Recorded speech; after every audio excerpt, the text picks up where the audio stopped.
I have to admit, I do not get warm and fuzzy feelings when people tell me to exercise.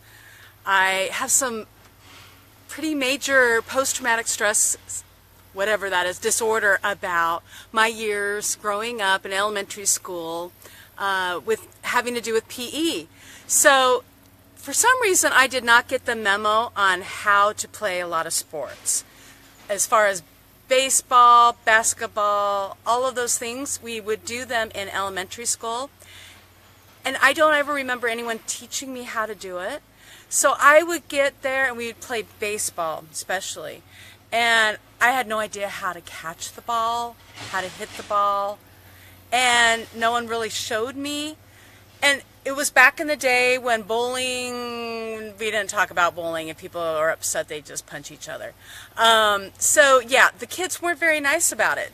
I got teased a lot about my skills, which made it, so I really wanted to do it? No, made me want to avoid it. So it got worse and worse. So it wasn't until I really was in my 20s before I ever tried those again and actually realized I was okay at most of them. But when I was growing up, I just thought it was really traumatic. Didn't want to do it.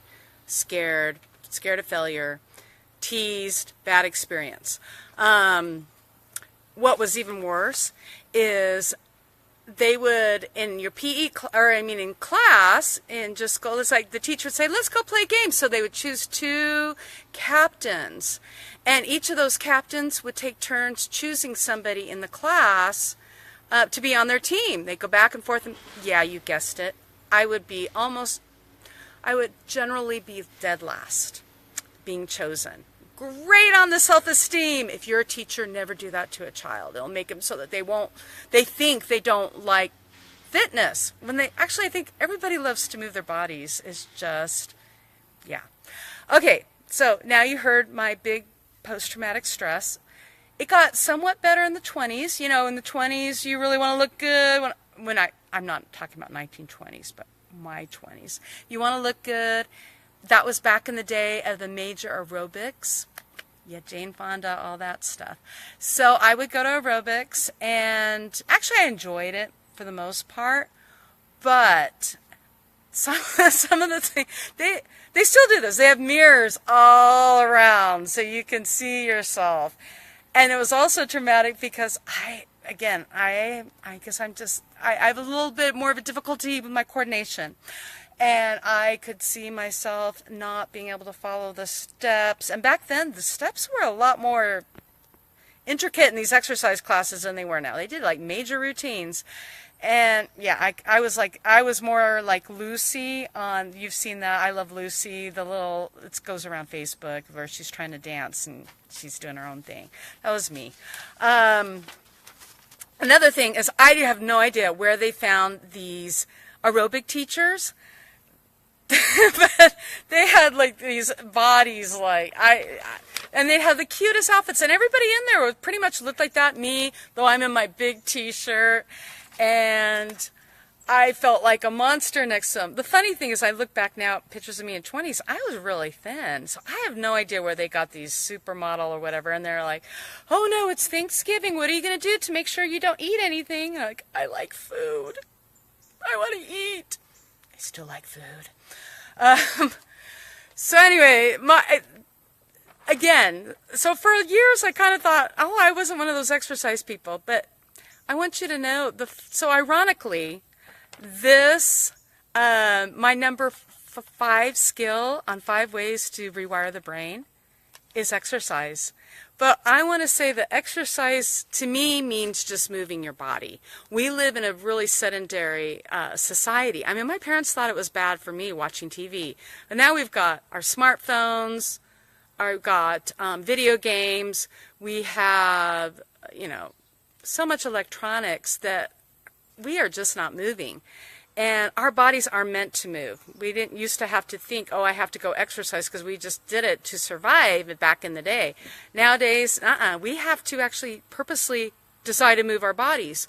But moving doesn't have to be this traumatic, itchy nose, this traumatic sitting around and doing like a marathon or major aerobics or anything like that. It's just moving. So research shows that if we can move 30 minutes 3 times a week, and it doesn't even have to be 30 minutes straight, it can be 10-minute periods of time, that there's major benefit. Dr. Amen, who's a neurologist, says that anything that's good for your body is good for your brain.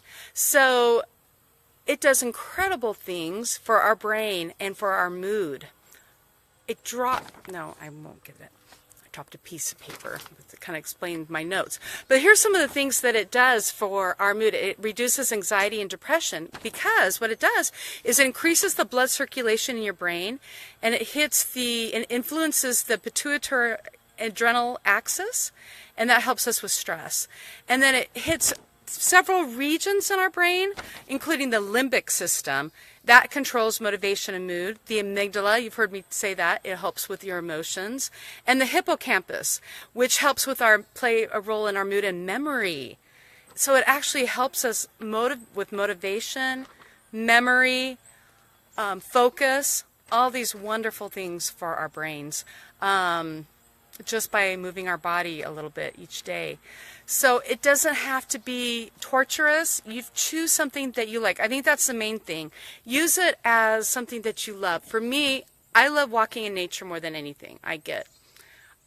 And when I start the day out being able to walk in nature, the rest of my day is so much better. My mood is so much better. My focus is so much better. I get a lot more done. But, my kids love to go to the gym. That's what they love. You might love gardening. Turn on some music and listen, just dancing around, and make sure that no one's around so they don't see, unless you're a good dancer. Housework. Sometimes we just don't even do our housework, but that actually moves our body. Just find something that you enjoy and just do it. And so my challenge this week is just to try to move your body 10 minutes a day, every day. If you skip a day, that's fine. And see how that works for your mood. And so, Tame the Brain. This was tool number 5 of 5 ways to rewire the brain. Next time I get on here, I will be giving a summary of the brain, so how it works with basic emotion, and I'll give a summary of the 5 ways to tame the brain. And then I will also be discussing further skills called my program called Tame the Brain, and telling you all about that. So thanks for tuning in, and get moving 10 minutes a day. Yay. All right. Thanks. Bye-bye.